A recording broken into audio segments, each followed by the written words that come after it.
Tanpa berlama-lama lagi, mari kita lanjutkan ke cerita berikutnya. Wang Lin mengabaikan Suli Guo dan pedang setengah bulan. Dia segera memegang kuas dan perlahan-lahan menutup matanya. Kemudian dia mengaktifkan energi spiritual surgawi di dalam tubuhnya dan perlahan-lahan memasuki kuas itu. Pada saat ini, cahaya keemasan muncul di ujung kuas. Cahaya keemasan itu semakin terang saat energi spiritual surgawi Wang Lin memasukinya.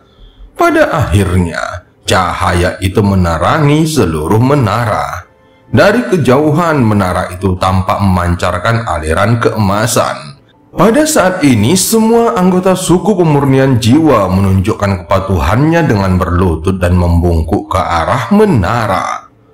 Mata pria tua itu tidak dapat menahan diri untuk tidak menyusut ketika dia melihat cahaya menyilaukan yang dipancarkan kuas di tangan Wang Lin. Dia merasakan rasa masam di hatinya. Ketika dia mengambil kuas itu, ada juga cahaya keemasan. Namun dibandingkan dengan cahaya keemasan di depannya sekarang, yang satu seperti matahari dan yang lainnya hanyalah kunang-kunang. Memangnya kenapa kalau dia bisa membuatnya memancarkan cahaya keemasan yang kuat? Aku hanya tidak percaya dia bisa memahami cara menggunakan benda surgawi ini tanpa bimbinganku. Harus kuakui bahwa dulu jika bukan karena batu giok, aku tidak akan tahu cara menggunakan kuas surgawi. Tentu saja banyak yang berhubungan dengan kecerdasanku sendiri. Saat pria tua itu memikirkan hal ini, ada secercah kebanggaan di matanya. Akan tetapi kebanggaan tatapan matanya dengan cepat berubah menjadi kebingungan dan dengan cepat berubah menjadi keterkejutan. Dia melihat Wang Lin tiba-tiba membuka matanya dan menggambar simbol satu goresan dengan satu lambaian tangannya. Ini tidak mungkin. Iya. Orang ini hanya sedikit lebih pintar dariku. Jadi setelah dia melihatku menggunakannya, dia bisa mempelajarinya. Tepat saat pria tua pendek itu memikirkan hal ini, adegan berikutnya membuatnya berteriak keras. Mata Wang Lin juga tampak mengandung sedikit cahaya keemasan. Dia melambaikan tangannya lagi dan menambahkan goresan lain untuk membentuk simbol dua goresan. Tangan kanan Wang Lin tidak berhenti, dia terus membuat gerakan lain. Pada saat ini, simbol tiga gerakan yang bersinar seperti matahari muncul di hadapannya. Pada saat simbol ini terbentuk, energi spiritual surgawi di tubuh Wang Lin aktif dengan sendirinya dan memasuki simbol tersebut.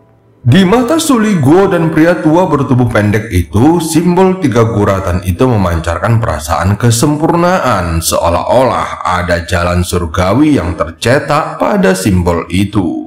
Gelombang cahaya keemasan menyebar dari simbol, lalu keluar dari menara dan menggantikan cahaya keemasan dari ujung kuas. Cahaya keemasan itu mengelilingi langit dan bumi. Awan hitam yang merupakan bendera jiwa segera mencair dan surut, serta memperlihatkan langit biru yang cerah. Mata Wang Lin memancarkan cahaya keemasan, kemudian tangannya berhenti di udara setelah menggambar goresan ketiga. Jubah putihnya bergerak tanpa angin, rambutnya yang panjang dan terurai berkibar ke belakang. Aura surgawi juga tiba-tiba menyebar dari tubuhnya. Dia memegang kuas surgawi seolah-olah dia sendiri adalah seorang makhluk surgawi. Simbol emas itu juga tampaknya mengandung dao surga dan rasa keagungan. Suli Guo benar-benar tercengang dan cahaya keemasan yang datang dari Wang Lin membuat matanya sakit serta membuatnya merasa seperti sedang menghadapi sesuatu yang tidak dapat dia tolak. Seolah-olah Wang Lin hanya membutuhkan satu pikiran untuk membuatnya benar-benar menghilang. Meskipun dia pernah mengalami perasaan seperti ini sebelumnya, namun perasaan itu tidak pernah sekuat ini. Pada saat ini, perasaan kagum langsung terpatri di dalam hatinya. Adapun pria tua bertubuh pendek itu menatap Wang Lin dengan tercengang. Keterkejutan di matanya sangat mengerikan saat dia berseru dengan panik. Kaisar surgawi, Kaisar surgawi. Wang Lin menarik napasnya dalam-dalam dan menunjuk simbol di depannya. Simbol itu segera menghilang, berubah menjadi bintik-bintik cahaya, lalu terbang keluar dari menara dan menyatu dengan dunia. Sekarang katakan kepadaku identitasmu. Cahaya keemasan di mata Wang Lin perlahan menghilang, namun tatapannya seperti sambaran petir saat menembus mata pria tua pendek itu dan menatap langsung ke dalam dirinya. Alasan mengapa Wang Lin tidak menggunakan mantra pencarian jiwa adalah karena meskipun kultivasi Ashen dan tahap tengah orang tua itu adalah rak kosong, namun jiwa asalnya memiliki kekuatan yang sangat berbeda dari pelindung surgawi. Dengan betapa berhati-hatinya Wang Lin, dia tidak akan dengan mudah menggunakan mantra pencarian jiwa, kecuali itu adalah pilihan terakhir atau jika dia benar-benar memahami situasinya. Mata pria tua pendek itu tampak kosong saat dia bergumam. Aku dari sekte bulu pemurnian dan namaku Wang Yu. Aku memasuki tanah roh iblis ini karena dikejar dan diburu oleh musuh-musuhku. Kemudian aku tidak berani pergi dan memutuskan untuk tetap tinggal di sini. Selama aku berhati-hati, tidak akan ada bahaya di sini. Mata Wang Lin berbinar dan dia bertanya dengan tegas lagi. Dari mana kamu mendapatkan makanan binatang surgawi dan harta surgawi itu? Apakah di tanah roh iblis ini? Ketika aku tiba di sini dulu, aku tidak sengaja memasuki sebuah gua terbengkalai dan mendapatkannya di sana. Apalagi yang kamu peroleh selain makanan binatang surgawi dan kuas surgawi? Saat ini mata Wang Lin menunjukkan sedikit fanatisme. Aku memperoleh total 2 tas penyimpanan. Salah satunya tidak memiliki jejak kekuatan jiwa dan berisi jaring perangkap surgawi serta barang-barang lainnya, termasuk batu giok. Adapun yang lainnya memiliki jejak kekuatan jiwa di atasnya, jadi aku tidak bisa membukanya. Tetapi itu telah dicuri oleh orang lain. Tatapan mata Wang Lin menjadi serius dan dia berkata dengan dingin, "Siapa yang mencuri tas berisi harta karunmu? Dia adalah pasangan kultivasiku. Untungnya aku membagi 2 isi tas itu dan menanamkan kekuatan jiwaku pada tas yang satunya.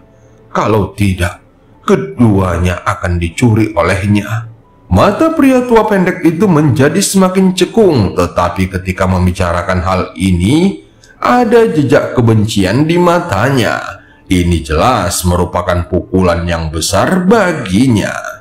Hal itu sangatlah wajar. Siapapun yang baru saja memperoleh harta karun yang besar, lalu harta itu langsung dirampas begitu saja, tidak akan pernah melupakan perasaan saat terangkat ke langit lalu tiba-tiba terjatuh. Setelah dengan hati-hati bertanya tentang ciri-ciri pasangan kultivasinya, Wang Lin bertanya lagi tentang harta miliknya. Apa yang tercatat di dalam batu giok itu? Sambil menatap Wang Lin, Wang Yu segera berkata perlahan, "Batu giok itu mencatat metode untuk menggunakan beberapa harta karun surgawi dan mantra surgawi. Ada juga metode untuk membuat boneka pelindung surgawi. Namun ada pembatasan pada batu giok itu. Jadi aku tidak dapat melihat semua isinya." Dia masih terkunci pada cahaya keemasan di mata Wang Lin dan suara iblis surgawi, yang berarti dia tidak mungkin berbohong. Jadi semua yang dia katakan adalah kebenaran. Di mana batu gioknya? Mata Wang Lin berbinar saat mengatakannya. Di dalam tas penyimpananku. Berapa lama jaring perangkap surgawimu dapat menjebak? 3 hari. Wang Lin melambaikan lengan bajunya dan seutas energi spiritual surgawi memasuki tubuh Wan Yu untuk menyegel jiwa asalnya. Kemudian Wang Lin memejamkan mata dan duduk dalam posisi lotus untuk berkultivasi. Adapun Huang Yu, dia telah pingsan, namun formasi pedang 3 bakat tetap ada untuk berjaga-jaga. 3 hari berlalu dengan cepat. Pada hari ketiga, jaring perangkap surgawi yang membungkus Huang Yu segera melepaskan kilatan cahaya hijau. Jaring itu meninggalkan tubuhnya dan terbang ke samping, kemudian berubah menjadi jaring hijau seukuran telapak tangan. Wang Lin tiba-tiba membuka matanya dan mengulurkan tangan kanannya. Tas penyimpanan milik Huang Yu langsung melayang ke tangannya. Dia memindainya dengan kekuatan jiwanya dan kemudian sedikit mengerinyit. Dia mengulurkan tangan kanannya sekali lagi dan meraih Huang Yu. Setelah mengguncang tubuhnya, lebih dari 10 tas penyimpanan jatuh dari seluruh bagian tubuh Huang Yu. Wang Lin dengan santai melemparkan Huang Yu ke samping lagi. Kemudian, formasi pedang 3 bakat dengan cepat terbang ke arah Huang Yu dan sepenuhnya mengunci tubuhnya yang sedang tidak sadarkan diri. Tas-tas penyimpanan itu dipindai oleh Wang Lin satu persatu. Akhirnya, tatapannya jatuh pada tas penyimpanan yang tampak sangat biasa. Setelah menghilangkan kekuatan jiwa Huang Yu dari tasnya, kekuatan jiwa Wang Lin langsung memeriksa ke dalamnya. Namun tas penyimpanan ini tidak berisi apa-apa kecuali batu giok, dan itu adalah segala jenis batu giok. Setelah mengamati batu giok di dalam tasnya, mata Wang Lin tiba-tiba menyipit dan jantungnya berdebar kencang. Segera batu giok hijau muncul di telapak tangannya. Giok ini tidak terbuat dari batu roh atau giok surgawi, tetapi bahan yang belum pernah dilihat Wang Lin sebelumnya. Tampaknya bukan kayu ataupun batu, dan ketika dia memegang di tangannya, ada aura hangat mengelilingi tubuhnya. Pada saat kekuatan jiwa Wang Lin memasuki batu giok itu, ekspresinya langsung berubah. Matanya bersinar terang sebelum berangsur-angsur meredup. Semua perhatiannya tertuju pada isi batu giok dan dia benar-benar terkejut. Giok ini mencatat penggunaan 3 harta surgawi dan mantra surgawi yang nyata. Qin Shuang, kamu baru saja menjadi jenderal surgawi alam surgawi hujan, dan sebagai ayahmu, ini adalah hadiahku untukmu. Ketiga harta surgawi ini dibuat sendiri olehku. Mengenai mantra surgawi, meskipun itu bukan mantra tingkat tinggi, namun itu sangat menarik. Aku yakin kamu akan menyukainya. Pena sentuhan abadi adalah harta karun yang dipenuhi dengan kekuatan matahari. Ayah mengumpulkan 12 matahari dan mengubahnya menjadi 12 simbol yang dapat digambar dengan pena. Meskipun harta karun jaring perangkap surgawi ini cukup biasa saja, namun jiwa di dalamnya tampaknya telah memperoleh kecerdasan. Ini sangat menarik, jadi ayah yakin kamu akan menyukainya. Sedangkan untuk harta karun ketiga, paling baik digunakan dengan pedang surgawi hujanmu. Harta karun ini disebut sarung roh. Menaruh pedang surgawi di dalamnya dapat memperkuat roh pedang di dalamnya. Ayah menggunakan logam surgawi asal di dalam kolam pembersihan surgawi untuk membuatnya. Sedangkan untuk mantra surgawi, meskipun mantra surgawi itu kualitasnya rendah dan kekuatannya biasa saja, namun mantra itu sangatlah menarik. Mantra ini disebut mantra penghenti. Ayah menemukan ini di sebuah planet misterius secara tidak sengaja. Sayangnya, mantra itu tidak lengkap, tetapi ayah dapat memulihkannya setelah meneliti mantra itu. Ayah menduga ini hanya sebagian dari mantra kombinasi besar. Sayangnya, apa yang ayah temukan tidaklah lengkap, jadi ayah tidak dapat memulihkan seluruh mantra kombinasinya. Kegembiraan di wajah Wang Lin berangsur-angsur mereda. Giok itu dibagi menjadi 3 bagian. Bagian pertama adalah deskripsi terperinci dan instruksi untuk 3 harta surgawi. Tidak ada pembatasan pada bagian giok ini dan dapat diakses dengan mudah. Sedangkan untuk 2 bagian lainnya ada pembatasan yang diberlakukan pada keduanya. Ketika seseorang mencoba memeriksanya dengan kekuatan jiwa, yang muncul hanyalah gambar dan kata-kata yang kacau sehingga membuat tidak dapat melihat semuanya. Bagian kedua berisi metode untuk menciptakan pelindung surgawi. Tampaknya Wang Yu dapat mempelajari tentang pelindung surgawi dengan melihat bagian dari yang kedua ini. Ada juga catatan yang tertinggal di dalam batu giok itu. Ayah telah menetapkan pembatasan garis keturunan pada batu giok ini. Tanpa garis keturunanmu, mustahil untuk mematahkan pembatasan pada batu giok ini. Namun giok ini sudah ada terlalu lama sehingga bahkan dengan kultivasi orang yang membuatnya ini kuat, dia tidak dapat mengimbangi perjalanan waktu. Pembatasan pada bagian pertama telah hilang dan pembatasan pada bagian kedua telah sangat longgar. Hanya pembatasan pada bagian terakhir yang masih sepenuhnya utuh. Dari 3 harta surgawi, aku hanya bisa melihat 2. Sarung pedang tidak ada di sana. Barang-barang ini diberikan untuk seorang wanita yang bernama Qin Shuang. Jika namanya Qin, maka ayahnya adalah... Mata Wang Lin berbinar dan dia berbisik perlahan. Kaisar surgawi Qin Lin. Setelah memperhatikan dengan seksama batu giok di tangannya, Wang Lin mulai merenung dan memejamkan matanya. Menurut batu giok ini, Qin Shuang ini adalah putri Kaisar surgawi hujan. Dia juga memiliki senjata yang disebut pedang surgawi hujan. Dia tiba-tiba membuka matanya dan ada semburan cahaya keemasan yang melintas darinya.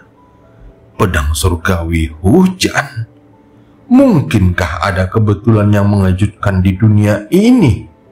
Mungkinkah mayat wanita yang membuat senior Zhou Yi begitu tergila-gila adalah putri Kaisar surgawi Qin Lin?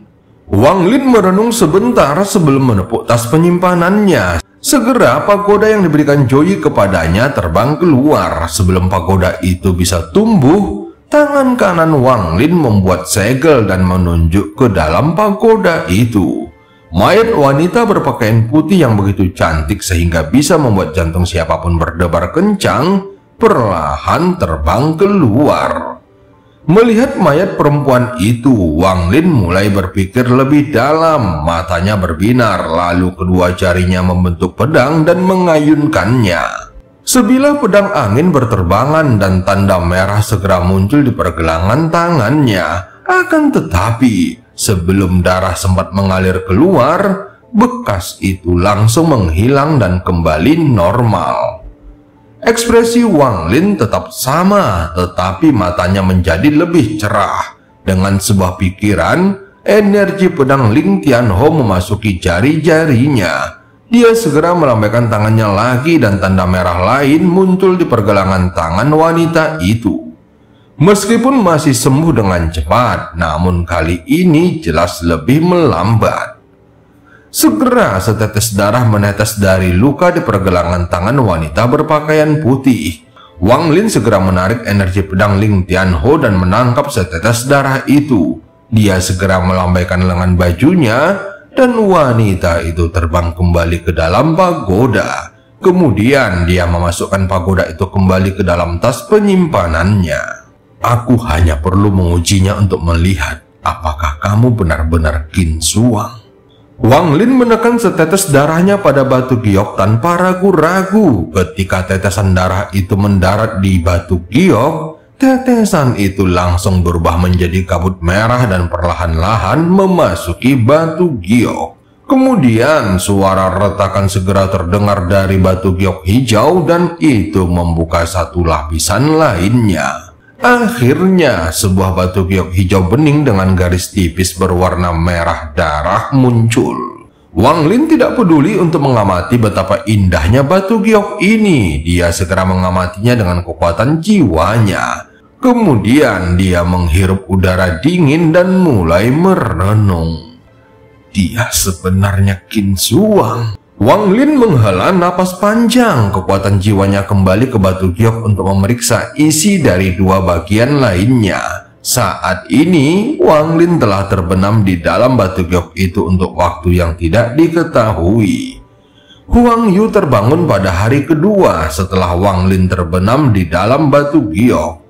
Namun formasi pedang tiga bakat masih mengelilinginya. Semburan energi dingin memasuki tubuhnya melalui ujung pedang yang membuatnya tidak berani bergerak sedikit pun.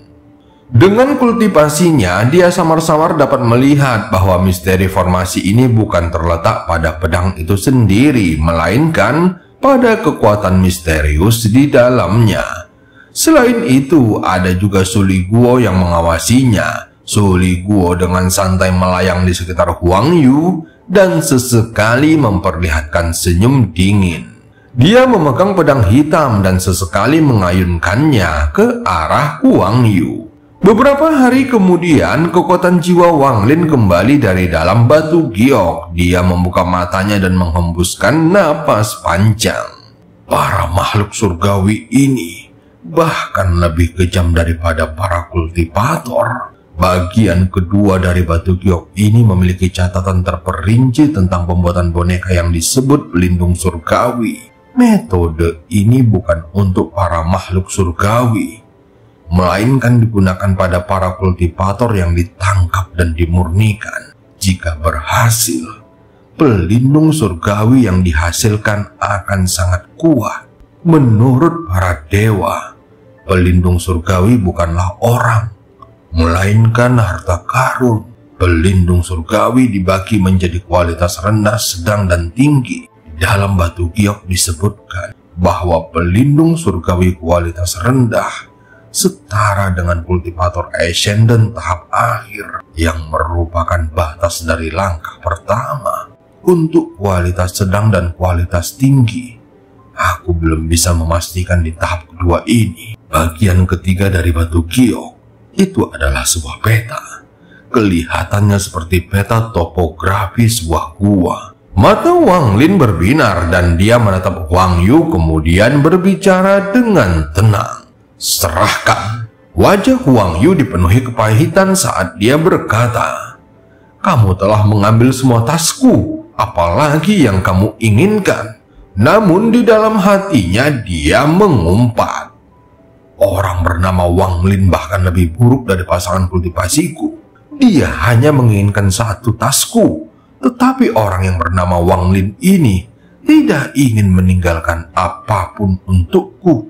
Wang Lin menatap dingin ke arah Huang Yu dan menepuk tasnya. Segera 10 pecahan batu giok berterbangan keluar. Pecahan batu giok ini adalah benda-benda di dalam tubuh 10 pelindung surgawi yang diciptakan oleh Huang Yu. Setelah Huang Yu melihat batu giok yang rusak, ekspresinya langsung berubah drastis. Wang Lin menutup tangan kanannya dan 10 batu giok yang rusak menyatu menjadi satu. Setelah itu dia mengulurkan tangannya dan meraih Huang Yu. Kemudian telapak tangannya mengenai dahi Huang Yu dan mendorong jiwa asalnya keluar dari tubuhnya. Saat jiwa asal Huang Yu terbang keluar, Wang Lin memuntahkan seteguk energi asal dan menyelimuti jiwa asalnya. Saat itu disempurnakan, energi spiritual surgawi di dalam jiwa asalnya perlahan-lahan mengembun menjadi batu giok rusak seukuran kuku jari. Setelah mengambil batu giok yang rusak, jiwa asal Huang Yu terlempar keluar menara dan dimakan oleh awan hitam di luar, sehingga menjadi bagian dari fragmen jiwa. Adapun tubuh Huang Yu, Wang Lin bahkan tidak melihatnya saat dia melambaikan lengan bajunya dan tubuhnya akhirnya berubah menjadi debu. Salah satu alasan mengapa dia melemparkannya ke bendera jiwa adalah karena jika tidak, itu akan menjadi sia-sia. Bagaimanapun, itu adalah jiwa asal transformasi jiwa tahap akhir. Alasan lainnya adalah Wang Lin tertarik dengan gua yang ditemukan olehnya. Namun Wang Lin tahu bahwa ini bukan saatnya untuk pergi ke sana. Hal yang terpenting saat ini adalah menggunakan sisa beberapa dekade untuk membuat ukiran dan harta karun magisnya mencapai puncak baru. Dia perlu mempersiapkan diri untuk perjanjian 100 tahun yang dimilikinya dengan iblis kuno. Hal ini terutama berlaku untuk 2 harta karun baru dan mantra surgawi berkualitas rendah yang diperolehnya. Berpikir tentang mantra surgawi, Wang Lin menunjukkan sedikit kegembiraan. Ini adalah mantra surgawi yang nyata. Semua mantra yang dipelajari Wang Lin di dalam hidupnya, selain dari seni pembantaian surgawi, itu diciptakan dengan meniru mantra surgawi berkualitas rendah. Bagaimanapun juga, mantra surgawi terlalu langka. Bahkan orang-orang seperti Tian Yunzi pun sangat menginginkan mantra surgawi, apalagi orang seperti Wang Lin.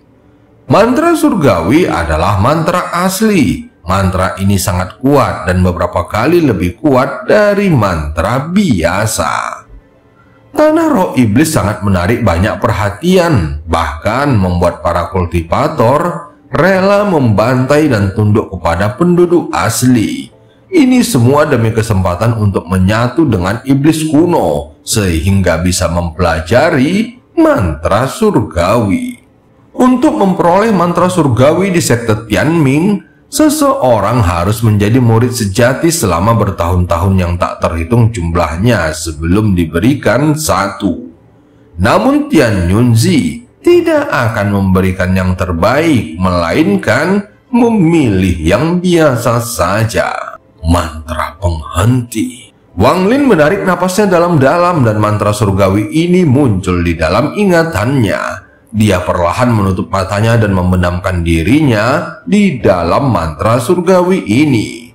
Waktu berlalu tanpa suara dan dalam sekejap mata. 20 tahun telah berlalu.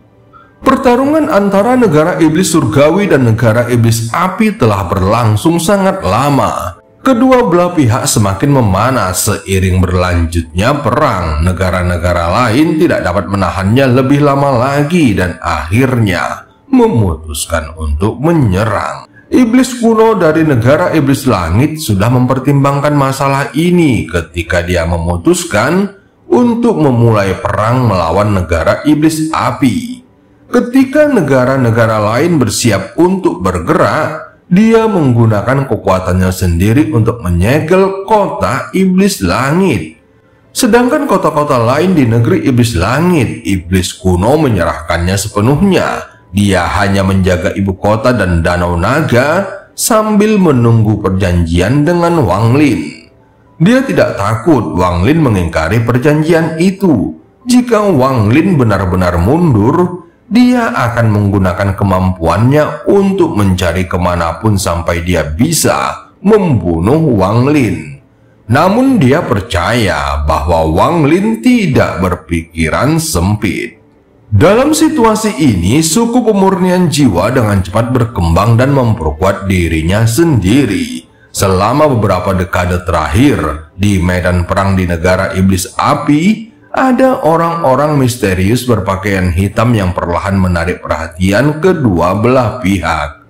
Orang-orang yang berpakaian hitam ini sering muncul di medan perang untuk menyerap sejumlah besar fragmen jiwa dan membawa serta banyak jiwa. Pada saat yang sama, masing-masing dari mereka telah membunuh musuh yang tak terhitung jumlahnya di medan perang, dan mereka semua memiliki kinerja yang luar biasa. Para prajurit iblis yang lebih kuat di kedua pasukan juga dipromosikan untuk menggantikan para jenderal yang terbunuh. Wang Lin tidak peduli dengan pertempuran di negara iblis api. Dia telah menghabiskan 20 tahun terakhir dan sepenuhnya tenggelam dalam mempelajari mantra surgawi. Tentu saja mantra surgawi tidak dapat dibandingkan dengan mantra normal dan sangat sulit untuk mempelajarinya. 20 tahun hanyalah awal bagi Wang Lin. Saat asyik mempelajari mantra surgawi dan harta surgawi, waktu terus mengalir seperti air dan tanpa disadari, lebih dari 50 tahun telah berlalu. Pada akhirnya, kurang dari 10 tahun tersisa untuk menepati perjanjian dengan iblis kuno. Dan cerita pun berakhir. Sampai ketemu di part selanjutnya.